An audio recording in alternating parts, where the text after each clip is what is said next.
Welcome to the Predictable Revenue Podcast, where sales leaders teach you what's working for them and how you can build it yourself.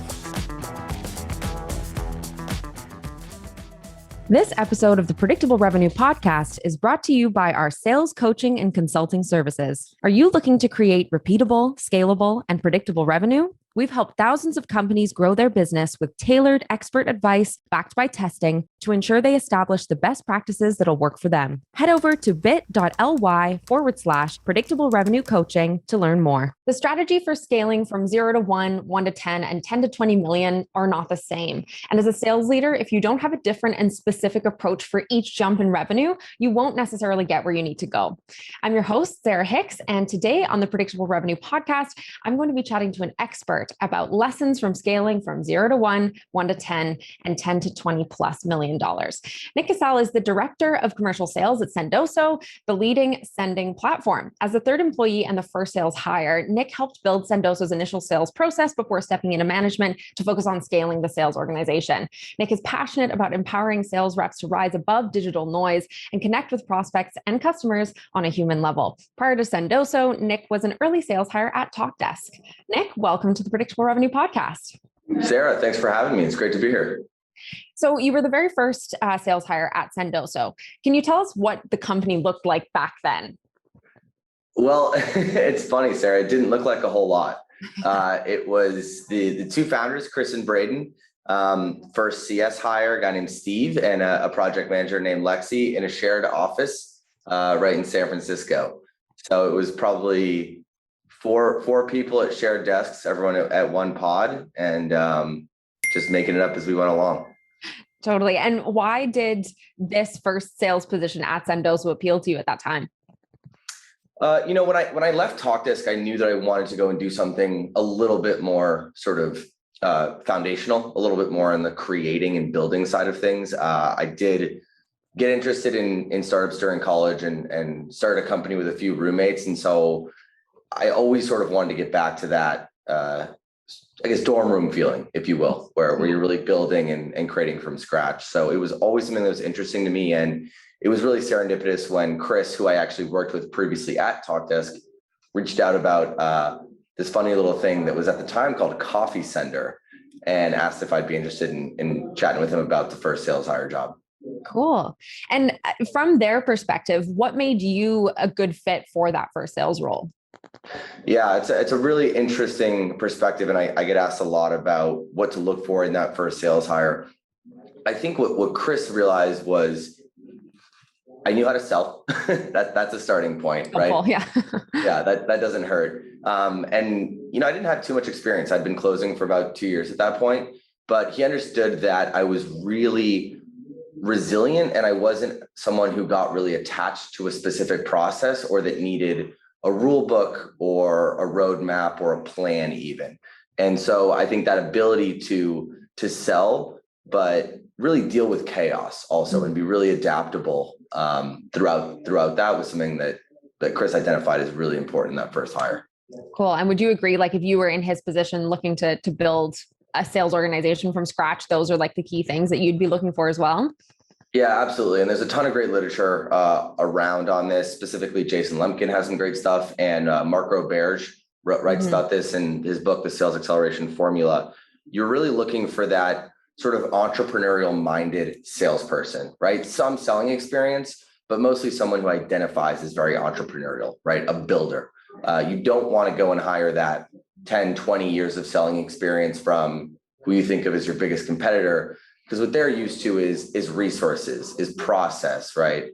All the things that you're not going to have as a first sales hire. So someone who's very comfortable sort of building the plane as it's flying, sort of as the expression goes. Yeah, absolutely. And as that very first sales hire at Sendoso, what were you hired to do? What was kind of the job description right off the bat? Go close some deals. That was really it. So Chris, having a sales background himself, had created, had brought on some great customers and done some of that sort of foundational selling. We were probably at, maybe a handful of customers, maybe right around $100,000 in revenue. So it was really the process of, can we scale this, right? Can we continue to sign up customers at a predictable rate? Can we get to the point where this is something that we can scale? And it was really, that wasn't certain at that point, right? Which is always interesting looking back on. But that first sales hire is usually the process of proving whether or not you've got something scalable there, or if it's just a little bit of founder dust that's helping you get a couple customers and your network and people just kind of giving you a chance. Right. Absolutely. So you were hired, of course, right away to get some revenue in the door, see if it could scale. What was your day-to-day like? Because I imagine that as you're trying to attempt to scale, before you get to that, and we'll kind of get to the strategy behind that, but were you kind of having to try to build some foundational things at the same time? Like what were the day-to-day tasks that you were actually taking on? Yes, it's interesting in hindsight, thinking about just how little we did in terms of putting process in place at the time. It was, and I also had the luxury of having my calendar effectively back to back every half hour.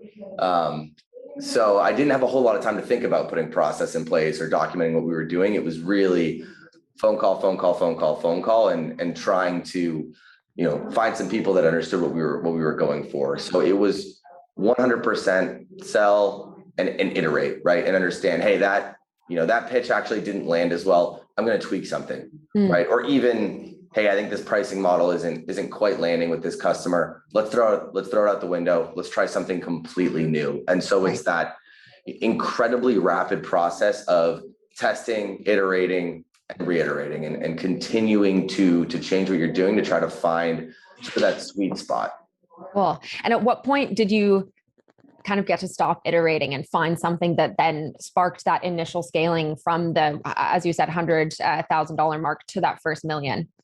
Yeah, so I think the real turning point for us was, I'll never forget, I joined probably in September of, I guess it was 2018, 2017, losing track of time, 4 years ago in September, and brought on actually a guy that Chris and I had worked with previously at Talkdesk as well, a guy named Travis Lockwood. And Jason Lemkin writes about this a lot too, but there's so much value in having two first sales reps, not just one. Big reason is because it's really hard to understand if one person's doing really well because there's a great market and they're just getting lucky, or if they're a stellar sales rep. There's just so many questions when it's one person, that's not enough variables. So having two reps really tells you more. So when we brought Travis on, I think a month and a half, 2 months after I started, and we were able to sell in tandem, it also helps with some of the loneliness of being the only sales rep at a really small startup, right? You kind of feel like you're crazy on calls all day, and you don't know how you're doing. You got no one to talk to about it. So having two people is really beneficial for a lot of reasons. And when we noticed that Travis and I were both able to hit numbers and close at that time, I think it was dozens of customers a month. That was a big sign for us. And then the tipping point was sort of 5-6 months after that, when effectively we just quadrupled our price, I think, and said, hey, we're doing way too much. We're spread way too thin. We're handing way too many customers to what is our very small, at the time, one person customer success team. Right. So we need to focus here, right? And we're going to provide way more resources to fewer customers and really try to see if we're getting this business just because they like the idea and it's not that big of a price tag, or if we're really delivering on business value. And that was the tipping point of when we raised prices and we still were able to go and hit numbers. That was our first big sign that we could scale this and that we could frankly win the market. Right, absolutely. And at what point in this did you kind of start to hone that ideal customer profile? Like, did the founders have a sense of who exactly they'd be selling to before they even got going? Or was that something that you and your colleague were tasked with along the way? So yeah, luckily Chris and Braden had done a lot in terms of really starting to understand the ICP in the market, which we realized early on was going to be marketing, specifically demand generation within B2B tech companies. So we did have the luxury of understanding that early on, talking to those people and starting to hear so many of the similar challenges and having it really resonate with, what they wanted to be able to do with a platform like Sendoso. So there was a lot of early indication that we were on the right path there. We didn't have to do too much iterating. However, what we did realize was it wasn't as simple as we initially thought it was going to be to go and tackle other verticals, because when you're sort of the stage we were at with incredibly limited marketing resources and development resources, you're building everything for theoretically one person and trying to find as many people that have the exact same situation as them. And so that goes down to the integrations that you're selling, the presentation, the marketing that you're doing. If you get a case study, right? How many of your potential customers does that case study relate to? So all of a sudden, when you go and try to sell to someone that's, I don't know, maybe in insurance, who has a lot of similar challenges and you have a solution for, you can get 80% of the way there, but it's going to be so much harder because you don't have maybe the nuanced integrations. You don't understand maybe the language and some of the nuances that go into what marketing at an insurance company is. So we knew we wanted to focus on that sort of B2B marketing, but really doubling down on the B2B tech space and focusing on, hey, we're going to be really good at this first because we already understand the market. We know the conversations that we're going to be having, and we know we can deliver value and it's going to resonate. And then we'll go and talk about expanding. And so that's something that's a constant push and pull with the business as you continue to grow, is sort of, when do you think about starting to tackle those other verticals? It's always an interesting conversation. Cool. So a couple of the kind of key strategies that you've mentioned here that really helped you get to that first million were that quick, rapid experimentation and iteration that you were doing as that solo sales rep, figuring out the pitches, figuring out the strategy, figuring out demo related stuff. And then the next kind of pillar to that was the increasing pricing to really, as you mentioned, figure out if people were interested because it was affordable, if people were interested because it was genuinely bringing that value. I want to dive a little bit more into that experimentation and that iteration, because I know that's something that can be really tough, especially if you're not documenting the findings. How did you go about kind of making sure you weren't losing valuable information that you were learning as you were iterating, if you didn't have that time to document everything you were doing?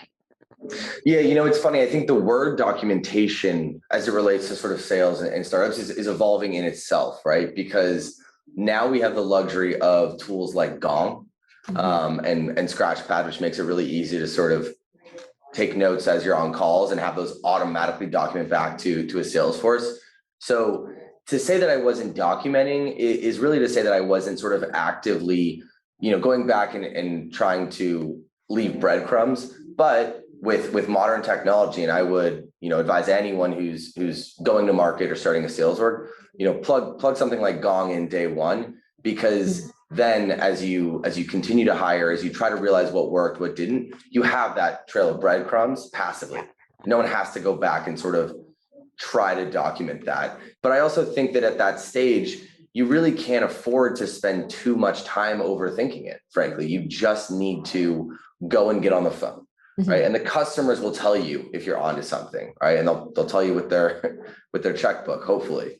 But if you spend too much time in a dark room trying to figure out if what you're doing is the right thing, you can play that game forever. Eventually, you kind of have to jump in, right? You have to be talking to people. And the more and more and more that you do that, you'll arrive at clarity sort of naturally, right? You'll find the signal from the noise when you start to identify patterns and those positive signals over and over, and then the rest doesn't matter.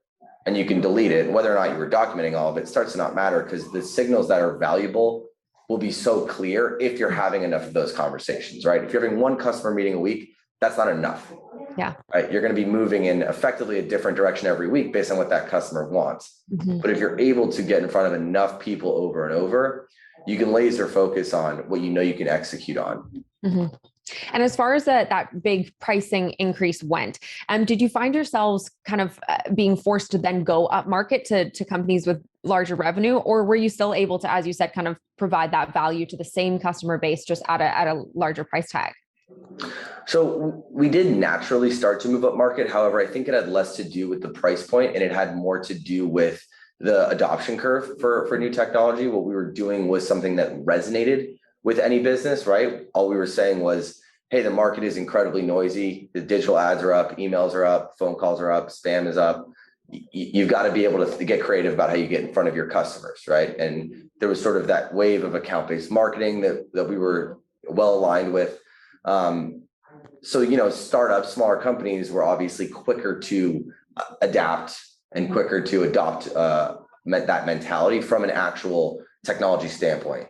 Larger companies, we're still seeing are just saying, hey, we're really trying to go figure out how to be more account-based, right? How to rise above the noise, how to be more targeted. And so with every stage that the company goes through, and, frankly, like every year, it feels like there's that next level of size of company where all of a sudden they're saying, hey, we get it, right? So early on, was it startups? Yes, but it had less to do with price and more to do with just the fact that it's like an innovative offering, and that takes time. Yeah.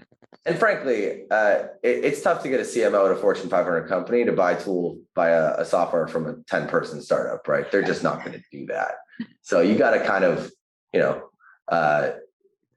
eat your vegetables and naturally get to that point. Yeah, makes sense.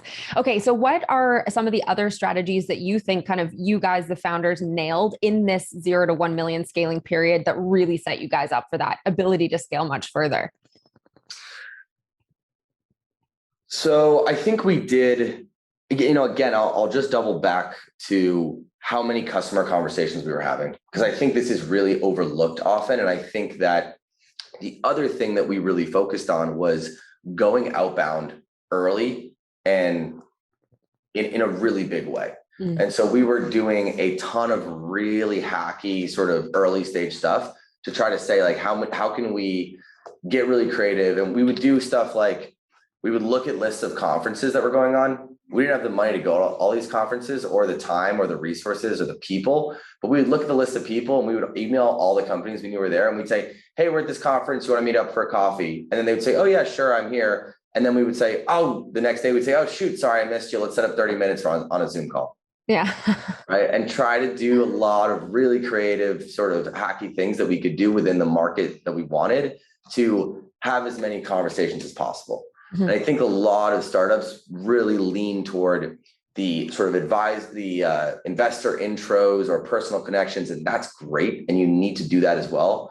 But it's really hard to get an honest answer from someone who your VC introduces you to. Yeah.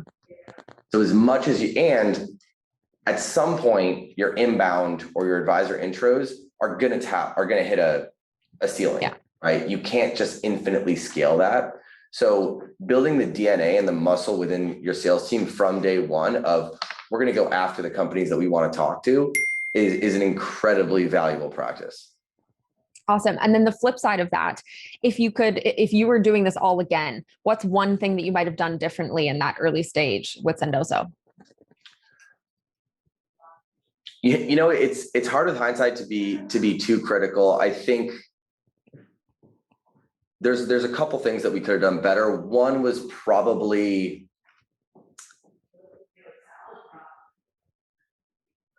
I can't think of anything, to be honest with you. Honestly, that's great. And of course, you manage. I'm sure if it had all fallen apart right then and there, you'd have plenty to say about what could have gone better. But as a company that has managed to scale, you obviously did build the really solid foundation that you needed. So that's great. Let's talk about that next phase of scaling. So you had your solid $1 million base. You had lots of customers. How did you shift the strategy in order to make that bigger jump of 1 to 10 million? Yeah. So the 1 to 10 million sort of phase is incredibly interesting for a lot of reasons. Whatever you've done to get you from 0 to 1 is likely not going to work at 1 to 10, simply from the calculus of how you get to $1 million in terms of the AE sort of quota, right? $1 million is 1 or 2 reps closing for probably just under a year, right? Between 6 months and a year of business. 10 million is 10 reps carrying $1 million, give or take, right? 12 carrying 850 or 800, whatever it is. It's something like that. So what 1 or 2 sales reps can do is great. And you get to that point where you hit $1 million, you've proven ideally by then that the product can be sold to a defined market. Now, that doesn't necessarily tell you that you have the ability to go and ramp 8 other AEs at that point in time. And so the mistake that a lot of companies made, and something that we had to sort of work through and figure out at this phase as well, is the wrong thing to do is to go hire those other 8 AEs and go tell your board, hey, we've got 10 million in quota capacity this year, no problem, 2 reps hit, so we know we can go do it with 8, right? You need to add those reps in the same way that you sort of decide to bring the first rep on, which is you look at some data and you have some assumptions and you say, okay, we have a reason to believe we can bring 1 sales rep. Well, for some reason, a lot of companies throw out that logic when they go to scale from 1 to 10, and they forget that you probably should hire those reps gradually over time and understand what is working and look at the other inputs that go into making a sales rep successful. So an obvious one is lead flow, right? Demand gen, marketing, sales development support, right? The outbound thing we talked about. Yeah. If you have 2 sales reps and they're doing, and let's say half their meetings are coming from inbound, right? And you have maybe 1 SDR, or the reps are doing some outbound. Well, they're still getting half their meetings from inbound. So if you go and hire 10 other reps, all of a sudden, instead of your 2 reps getting 10 meetings a month inbound, each of your sales reps is getting 1, and they're all going to fall short unless you're able to supplement that with your outbound. So understanding how all of those factors go into each additional sort of head that you're adding, and doing that in a way where it's over time and you can quickly look back at the plan and sort of course correct or change trajectory or scale faster, maybe, if everything is working, right? But a lot of companies think that sales reps are the answer to more revenue. That's half the battle. But if they don't have the right amount of marketing, if they don't have the right amount of sales development, and if there isn't that demand gen process to say, hey, if we go add another $1 million in quota capacity, we also believe we can go add another 10 million in pipeline, because that's realistically what each rep's going to need. Yeah. And so that's where it starts to break. And that's the sort of dials and the levers that you're pulling from that 1 to 10 process is, what does this really look like as we scale? Yeah. And what do you think is the appropriate time interval for you to learn from each rep and then actually understand whether or not you can add 1 to however many new reps to the team? Completely depends on what your sales cycle is, right? Because if your sales cycle is 9 months to a year and you're adding a rep, let's say every month, you're not going to know until you're 9 reps in if it's working or not. So it depends on when you expect to start to see them be productive. Right. So you can look at some of the data from your sales cycle and try to understand, hey, they should be able to hit 20% of their number in month 1, 50 in month 2, and then maybe 100 in month 3, right? So you start with that assumption on how you think they will ramp based on some data and some guesswork. And then you add reps based on sort of that schedule. And you can look at and basically observe, hey, the person we had start in month 1 is ramping as expected. We can add someone now in month 2, and you can effectively see people over time either ramping effectively or not ramping effectively. Right. And so I think, to oversimplify it, if you have, let's say, I don't know, a 30-day sales cycle, at least initially at that phase, 30 to 60 maybe, you can do it monthly. Right. But the question is, and we have to be realistic with yourself about, is when do we look at it and say, we need to sort of stop and revise? Right. And not just, well, we'll just sort of keep hiring and it'll work out. Okay. And in your experience at this point in Sendoso, how many SDRs per AE did you have to fill that outbound quotient? We have a 3-to-2 ratio. So we have 3 SDRs in a pod with 2 AEs. So we have a very large SDR team. Like I said, outbound is a big part of our DNA. And we do focus on being very account-based with that. So that's something that we do try to keep a close look at. Yeah, absolutely. So you had your outbound, you had kind of the inbound initially coming from the networking, the VC introductions that would soon taper out. Where else did that demand come from? Field events was huge for us up front. Marketing specifically, marketing buyers go to a lot of field events. They're also very sort of interested in new technology. They'll come up to you at the booth. So we knew that was going to work well within our market. And it's, at the end of the day, it's a fun thing to talk about, right? We're not selling data services. Like, we're talking about sending your customers cupcakes sometimes. So, people were open to talking about it. And so we went to a ton of field events. That was how we spent a good chunk of our marketing budget.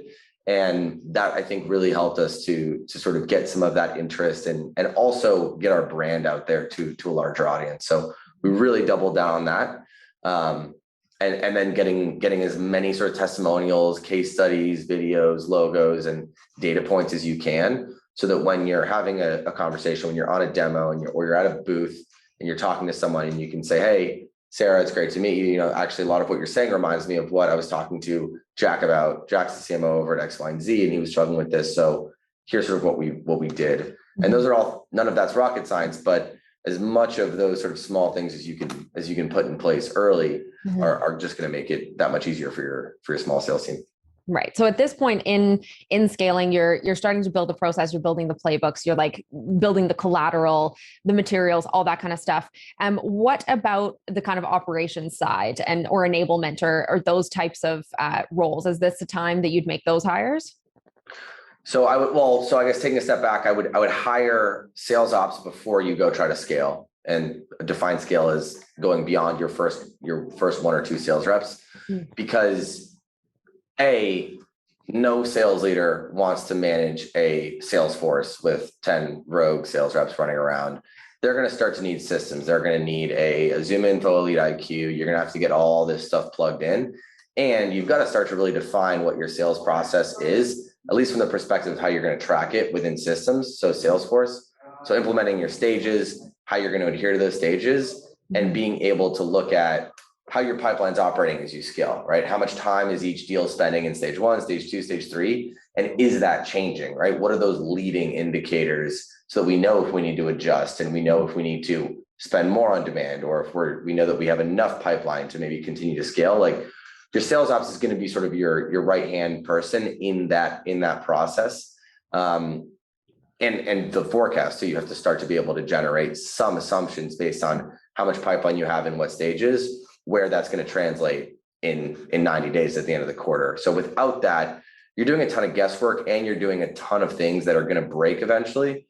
And you're not going to have valuable data, because you're going to have 10 sales reps that are all using each stage differently, putting different information into CRM. Mm-hmm. So I think you've got to sort of figure out how to do that sort of sales ops piece. Most VPs or head of sales that you'll hire at that point either can or won't do that on their own. It's an incredibly specialized and challenging role. So find someone who can handle that for you, frankly, as early as you can afford to. It'll make your life that much easier. That's an incredibly key piece. And then from there, enablement is an interesting one. With any startup at any stage, whether you're 0 to 1, 1 to 10, 10 to 100 million, there's always parts of your, let's just say, go-to-market org that are going to be sort of ahead of your watermark, or ahead of your pace car at that point. And there's stuff that's going to be behind and trailing. And that's a natural process, right? So there's always times where, and we've been in a point sort of in the past where enablement was just something that wasn't as mature as it could be, right? And now we're going about the process of really building a elite enablement program. And I think the advice I would sort of give in retrospective, what I would say is that's okay, right? There's no need to get too worked up on, well, we don't have enablement. You'll get there, and be mindful of it and go put it in place, but also be very careful to use it as an excuse of any sort, right? Because enablement can and should make a huge impact, but a huge impact is cutting ramp time by 20, 30%. That's a huge impact. But if your reps are missing quota by 80%, 50%, enablement's not going to fix that for you. Right? Like, you need more than enablement at that point. So you do have to sort of naturally add heads. There's a ton of models for this online, and Lemkin has a great post of like what your first 50 hires will look like, and you can follow that as close as possible. But at the end of the day, you kind of just got to go get the job done. And that's where you have to carry some of that one sort of 0 to 1 mentality forward, and keep that as your DNA 1 to 10, and keep those people as part of that sales org, because that's the mentality you need within that team is, hey, we're scaling, we're growing up, but we also still have to have that figure this out as we go DNA. Yeah. You have to be okay with uncertainty, with not having resources, and you need to hire people that are okay with that as well. Maybe not as sort of risk prone as the first sales hire, but you still want people who have that entrepreneurial sort of spark and are okay with a little bit of, I'm going to figure it out, and not, well, I don't have the case study I need. Right. Right. People who can understand that the role they're hired to do today is not going to be what it looks like in 6 months. And that's great. They're kind of building it as they go. Exactly. Okay. Back to the sales ops. Who do Yep. you think is the ideal in terms of skill set, past experience? Who is the ideal first sales ops hire that you make at that point? It's a great question. And I wish I had a great answer for you. That is the kind of thing I always just refer right to our head of sales ops. It's funny. Yeah. I actually got an email asking me that question the other day and just said, you're going to have to talk to Alex about that. Yeah. I wish I knew more about sales ops and I wish I was better at it, but our head of sales ops, Alex Miller, is just so damn good at it that I say, hey, you handle it, man. Totally fair. As you said, it's a really specialized skill set, and it's one that is now becoming more and more mainstream, but it hasn't been historically. So there's definitely not that like institutional knowledge across this entire industry in that area. So no, that's a totally fair answer. And I've been asking some experts on the podcast. So I'll direct people there for their answer to that question. Let's talk about the 10 plus scale now. Yeah. So again, what is the shift that had to take place here to hit that next milestone? I think the biggest shift in sort of scaling past that, where you're no longer in, hey, it's okay, we'll sort of figure it out as we go. You're now a little bit more sort of grown up in the way that you approach scaling. And it's no longer okay to just sort of say, well, we've always done it that way. Or, yeah, it's sort of just something that we piece together. Like, you need a real plan, and you need to really understand your data points. You need to understand how you ramp reps. You need to understand what their expectations are. And you're starting to get a lot more of that sort of those other things built up around you, in terms of even stuff that, isn't the most fun, but you start to get like finance and deal desk and approval levels. And you can't just sort of shoot from the hip on pricing, or you can't have maybe one sales rep using one pitch deck and one using one that's 4 months older. You need to have that sort of, the entire team really starts to row in unison. And sometimes for the sales reps that have sort of been along for the earlier ride, there's that friction point of, well, we've always done it this way. And that sort of loosely, like that 10 point, when you start to cross that bridge, is where you have to start to be okay with sort of letting go of some of what got you to the point that you're at, and saying, it's time for us to level up and just start doing what's going to take us to 100, right? And stuff that is, because inherently you're just going to have to scale at such breakneck speed and with such crazy numbers, that if you don't have sort of process and alignment across the team, there's absolutely no way that you can go from doing, 10 to 20 to 50, because those things will, if it doesn't break at 10 to 15 to 20, it's definitely going to break when you go try to hit 50, right? So you start to take out the things that you've put in place as duct tape, and you start to replace that with forged steel, and something that's going to sort of last, stand the test of time as you continue to scale. And it's not to say that those things might not break either, but your intent in everything you do is that it does. Mm-hmm. Okay. And what are some of the examples, other than, as you mentioned, like two different reps using two different pitch decks? What are some of those things, specifically in the sales org, that you're going to look to replace? Like, you're getting rid of the piecemeal and you're really trying to unify. The biggest thing is, generally, when you're around one, let's say you have 10 sales reps, right? They probably all do their own thing, at least a little bit, right? And there's a lot of learning sort of on the fly. There's a lot of overhearing how one rep talks about one thing, saying, hey, I'll make that my own. But your sales process is sort of this thing that's just been sort of put in a jar and let to grow sort of naturally and organically. And then you have to go in and really say, okay, what parts of this are we going to take forward? And what parts of this are we going to continue to scale and get better at? And what do we need to leave behind? And what do we need? What are the habits that we need to break?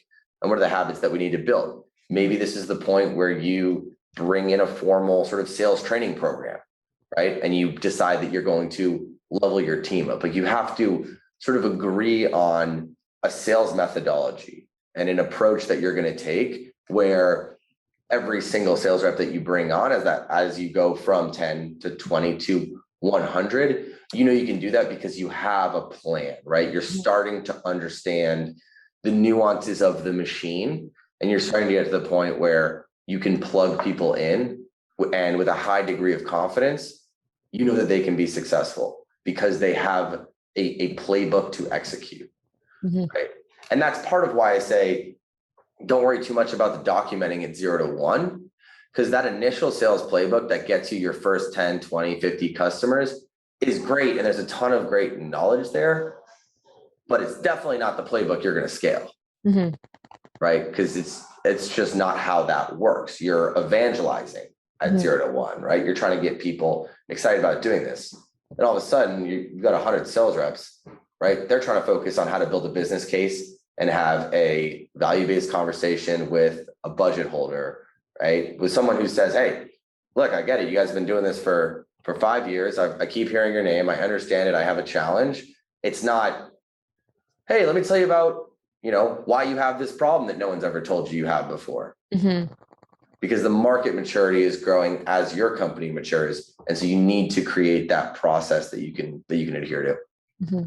Talk to me about forecasting, because you mentioned that is something that becomes huge when you've got the sales ops person in place. They can look at the data, figure out these things in a kind of clear, concrete way for you. How do you go about forecasting throughout these different stages?